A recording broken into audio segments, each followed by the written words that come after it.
नमः शिवाय। सावन मास की श्री शिव पुराण कथा के आपका स्वागत है। इससे पहले के भाग सुनने के लिए आपका हृदय से आभार, हृदय से अभिनंदन। हमारे चैनल पर आप संपूर्ण शिव पुराण कथा को सुन सकते हैं। अब सुनिए आगे का वृतांत श्री रुद्र संहिता के पंचम खंड के 16वें अध्याय से 20वें अध्याय तक। सनत कुमार जी बोले, हे व्यास जी, इस प्रकार जब देवगुरु बृहस्पति ने देवताओं को युद्ध रोक देने के विषय में कहा, तो सभी ने गुरु की आज्ञा का पालन किया और युद्ध रुक गया।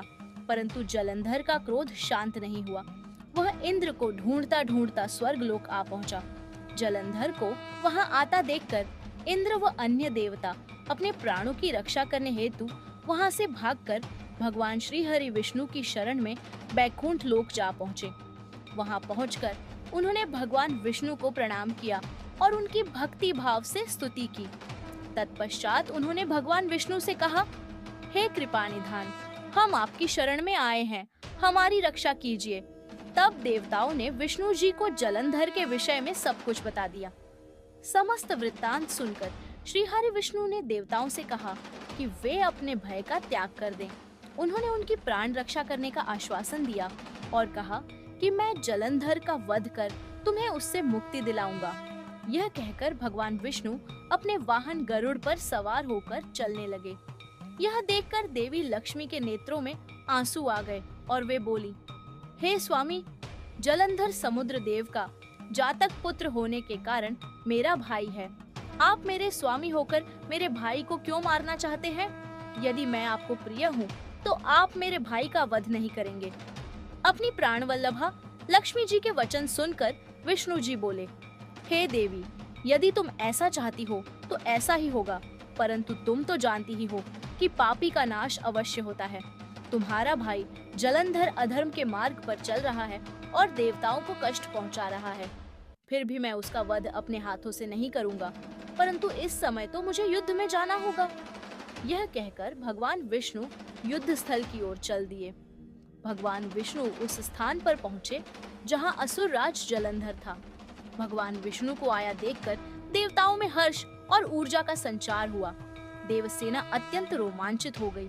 सभी देवताओं ने हाथ जोड़कर श्री हरि को प्रणाम किया। भगवान विष्णु का मुखमंडल अद्भुत आभा से प्रकाशित हो रहा था। उनके दिव्य तेज के सामने दैत्य और दानवों का खड़े रह पाना मुश्किल हो रहा था।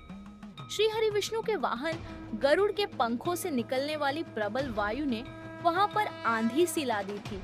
इस आंधी में दैत्य इस प्रकार घूमने लगे जिस प्रकार आसमान में बादल घूमते हैं।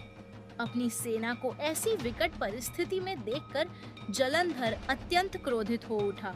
सनत कुमार जी बोले, हे महर्षि, दैत्यों के तेज प्रहारों से व्याकुल देवता बचने के लिए जब इधर उधर भाग रहे थे, तब भगवान विष्णु के युद्ध स्थल में आने से देवताओं को थोड़ा साह बंधा। उनके वाहन गरुड़ के पंखों के फड़फड़ाने से आए तूफान में दैत्य अपनी सुध बुद्ध खोकर इधर उधर उड़ने लगे, पर जल्दी ही उन्होंने अपने को संभाल लिया। जलंधर ने जब अपनी दैत्य सेना को इस प्रकार तितर बितर होते देखा तो क्रोधित होकर उसने भगवान श्री हरि विष्णु पर आक्रमण कर दिया। श्री हरि विष्णु ने अपने आप को उसके प्रहार से बचा लिया। जब भगवान श्री हरि ने देखा कि देव सेना पुनः आतंकित हो रही है और उनके सेनापति देवराज इंद्र भी भयग्रस्त हैं, तब विष्णु जी ने अपना शार्ंग नामक धनुष उठा लिया और बड़े जोर से धनुष से टंकार की।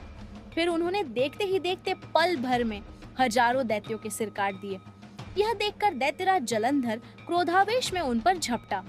तब श्री हरि ने उसकी ध्वजा, छत्र और बाण काट दिए तथा उसे अपनी गदा से उठाकर गरुड़ के सिर पर दे मारा। गरुड़ से टकराकर नीचे गिरते ही जलंधर के होंठ फड़कने लगे। तब दोनों ही अपने अपने वाहनों से भीषण बाणों की वर्षा करने लगे। विष्णु जी ने जलंधर की गदा अपने बाणों से काट दी, फिर उसे बाणों से बांधना शुरू कर दिया। परंतु जलंधर भी महावीर और पराक्रमी था।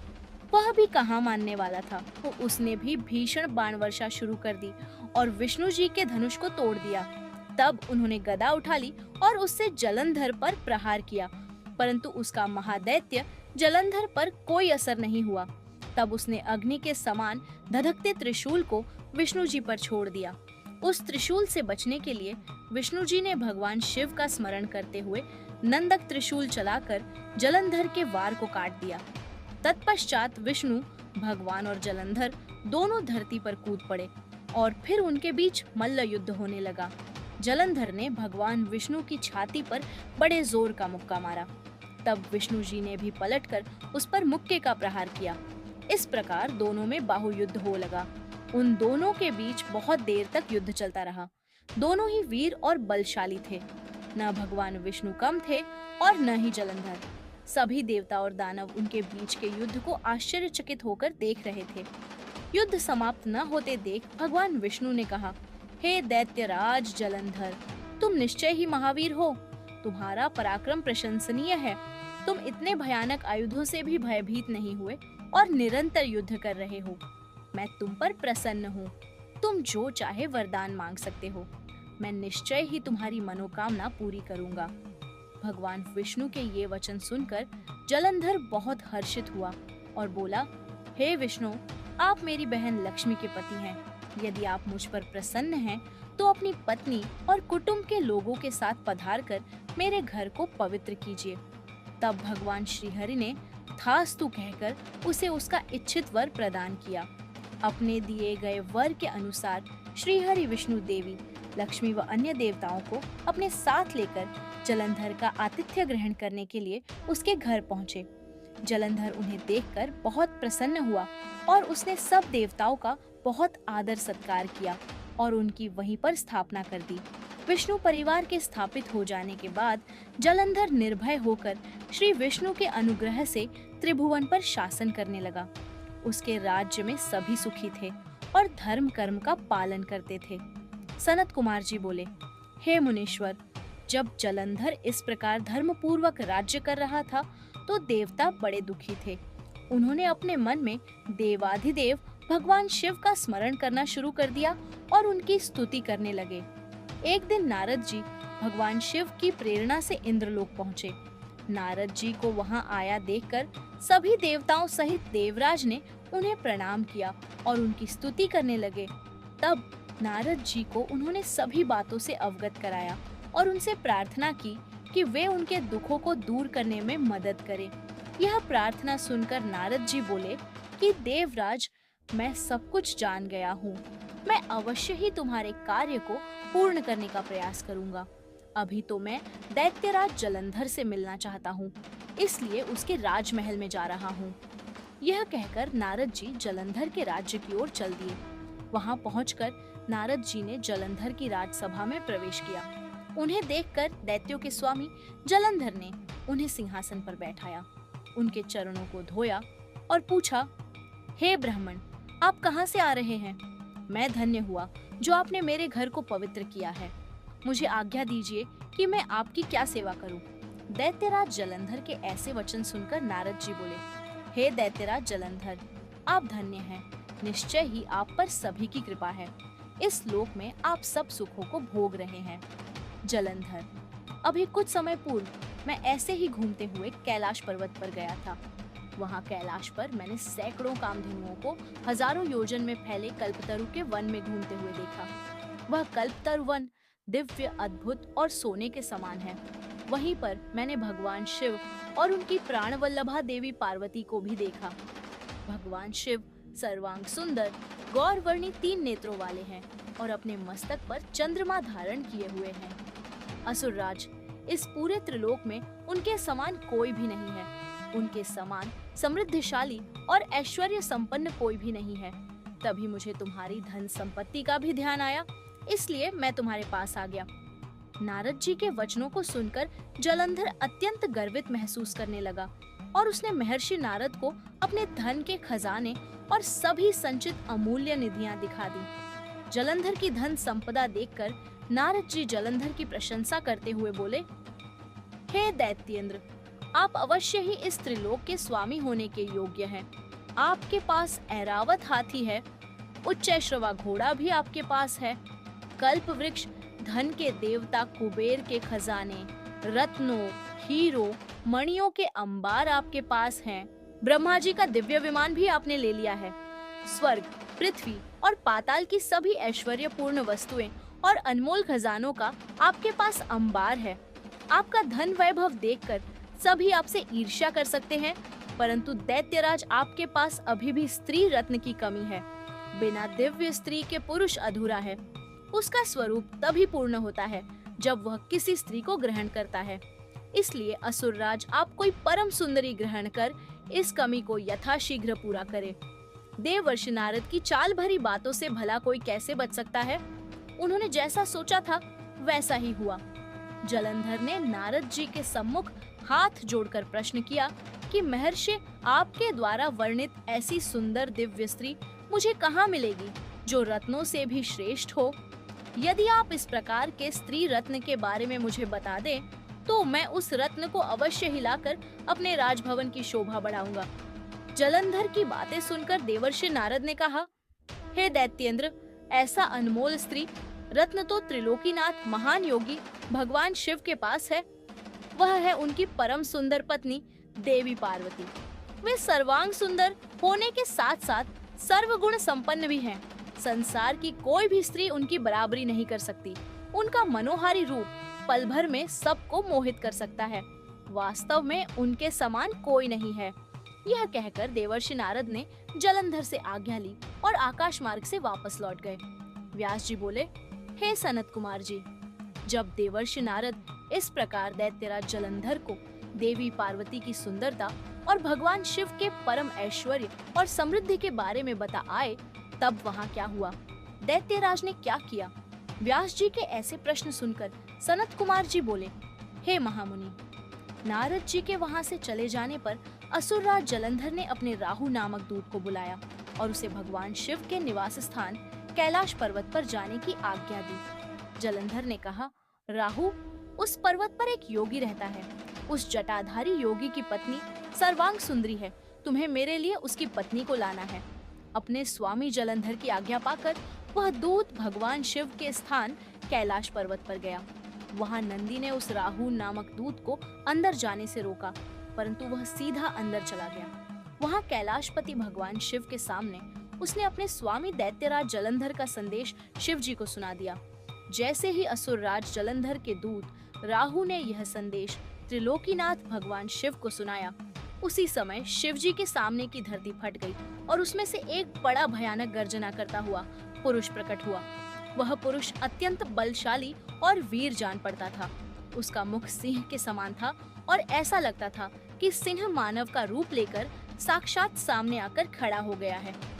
वह नृसिंह रूपी पुरुष तुरंत राहु को खाने के लिए झपटा।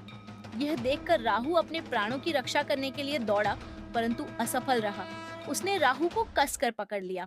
जब राहु ने देखा कि अब बचने का कोई रास्ता नहीं बचा है, तब राहु भगवान शिव से यह प्रार्थना करने लगा कि वे उसके प्राणों की रक्षा करें। वह बोला, भगवान, मैं तो असुरराज जलंधर का दूत हूँ। मैंने तो सिर्फ वही कहा है जो मेरे स्वामी की आज्ञा थी। हे कृपा निधान, मेरी भूल के लिए मुझे क्षमा करे। राहु के वचन सुनकर करुणा निधान भगवान शिव ने नृसिंह रूपी पुरुष को आज्ञा दी कि वह राहु को छोड़ दे। अपने प्रभु की आज्ञा पाकर उसने राहु को छोड़ दिया। जब उसने राहु को छोड़ दिया, तब वह शिव जी से बोला कि भगवान, आपकी आज्ञा मानकर मैंने इस दुष्ट को छोड़ दिया है, परंतु हे प्रभु, मैं बहुत भूखा हूँ। अब मैं क्या करूँ? क्या खाकर अपनी भूख शांत करूँ? तब भगवान शिव ने उससे कहा कि अपने हाथ पैरों के मांस को खाकर अपनी भूख शांत करो। शिव जी की आज्ञा को शिरोधार्य कर उसने अपने हाथों और पैरों का मांस खा लिया। अब सिर्फ उसका सिर ही बचा था। यह देखकर भगवान शिव उस पर प्रसन्न हो गए और बोले, तुमने मेरी आज्ञा का पालन करके मुझे प्रसन्न किया है। तुम वाकई मेरे प्रिय हो। आज से तुम मेरे भक्तों द्वारा भी पूज्य होगे। जो भी मनुष्य मेरी पूजा करेगा वह तुम्हारी भी आराधना अवश्य करेगा। जो तुम्हारी पूजा नहीं करेगा उस भक्त पर कृपा दृष्टि नहीं होगी। उस दिन से वह कैलाश पर्वत पर भगवान शिव का प्रिय गण बनकर रहने लगा और संसार में स्वकीर्तिमुख के नाम से प्रसिद्ध हुआ। व्यास जी बोले, हे सनत कुमार जी, असुरराज जलंधर के राहु नामक दूत का क्या हुआ? जब भगवान शिव ने राहु को अभयदान दे दिया, फिर राहु कैलाश पर्वत से कहाँ गया और उसने क्या किया? इस विषय में मुझे बताइए। महर्षि व्यास के इन वचनों को सुनकर सनत कुमार जी बोले, हे महर्षि, जब राहु नामक दूत को शिवजी ने उस पुरुष के हाथ से मुक्त करा दिया, तब राहु वहां से तुरंत भागकर अपने स्वामी दैत्यराज जलंधर के पास गया और वहां उसने अपने स्वामी को सभी बातें बता दी जो वहां हुई थीं। उन सारी बातों को जानकर असुरराज जलंधर का क्रोध 7वें आसमान पर चढ़ गया। जलंधर ने अपने सेनापतियों और अन्य अधिकारियों को बुलाकर अपनी दैत्य सेना को युद्ध के लिए तैयार होने की आज्ञा प्रदान की। अपने स्वामी की आज्ञा पाकर कालनेमी, शुंभ निशुंभ आदि महावीर पराक्रमी दैत्य युद्ध के लिए तैयारी करने लगे। जलंधर की विशाल चतुरंगिनी दैत्य सेना भगवान शिव से युद्ध करने के लिए निकल पड़ी। उस सेना के साथ ही दैत्य गुरु शुक्राचार्य और राहु भी थे। इधर जब देवताओं को झात हुआ कि जलंधर अपनी सेना को साथ लेकर भगवान शिव से युद्ध करने के लिए निकल पड़ा है, तो देवराज इंद्र शिव जी को अवगत कराने के लिए कैलाश पर्वत पर गए और वहां उन्होंने त्रिलोकीनाथ भगवान शिव को सारी बातें बता दी। इंद्र ने भगवान विष्णु के विषय में भी उन्हें बताया कि भगवान विष्णु भी अपनी पत्नी देवी लक्ष्मी के साथ असुरराज जलंधर के वश में हैं और उसके घर में निवास करते हैं। इसी कारण हम सब देवता विवश हैं। हमें न चाहते हुए भी जलंधर के अधीन होना पड़ा है। भगवान, आप भक्त वत्सल हैं। आप अपने भक्तों की रक्षा कर हमें जलंधर से मुक्ति दिलाएं। उसे मारकर हमारे प्राणों की रक्षा करें। सारी बातें झात हो जाने पर भगवान शिव ने सर्वप्रथम भगवान श्री हरि विष्णु का स्मरण किया। प्रभु के स्मरण करते ही विष्णु जी वहां तुरंत प्रकट हो गए। उन्हें देखकर शिव जी ने उनसे पूछा, हे विष्णु, तुम्हें मैंने दैत्येंद्र जलंधर का वध करने के लिए भेजा था, फिर तुमने उसका वध क्यों नहीं किया? आप उसके घर में क्यों निवास कर रहे हैं? अपने आराध्य भगवान शिव के ये वचन सुनकर भगवान श्री हरि विष्णु ने अपने दोनों हाथ जोड़ लिए और विनम्रता पूर्वक बोले, हे करुणा निधान भगवान शिव, मैं जानता हूँ कि आपने मुझे दैत्यराज जलंधर का संहार करने की आज्ञा दी थी, परंतु मैं उसे नहीं मार सका, इसलिए आपसे क्षमा याचना करता हूँ। मेरी गलती क्षमा करें। प्रभु, मैंने जलंधर का वध इसलिए नहीं किया क्योंकि जलंधर मेरी प्राणवल्लभा देवी लक्ष्मी का भ्राता है और उसमें आपका अंश भी विद्यमान है। इसलिए उस दैत्य की वीरता से प्रसन्न होकर मैं उसके घर में निवास करता हूँ। भगवान विष्णु के वचनों को सुनकर त्रिलोकीनाथ भगवान शिव हंसने लगे। फिर बोले, देवताओं, तुम सभी सोच और चिंताओं को त्याग दो। तुम्हारी रक्षा के लिए मैं अवश्य ही जलंधर का संहार करूंगा। यह सुनकर सभी देवता निश्चिंत हो गए। इसी समय जलंधर अपनी विशाल सेना साथ लेकर कैलाश पर्वत के निकट पहुंच गया। उसने कैलाश पर्वत को चारों ओर से घेर लिया।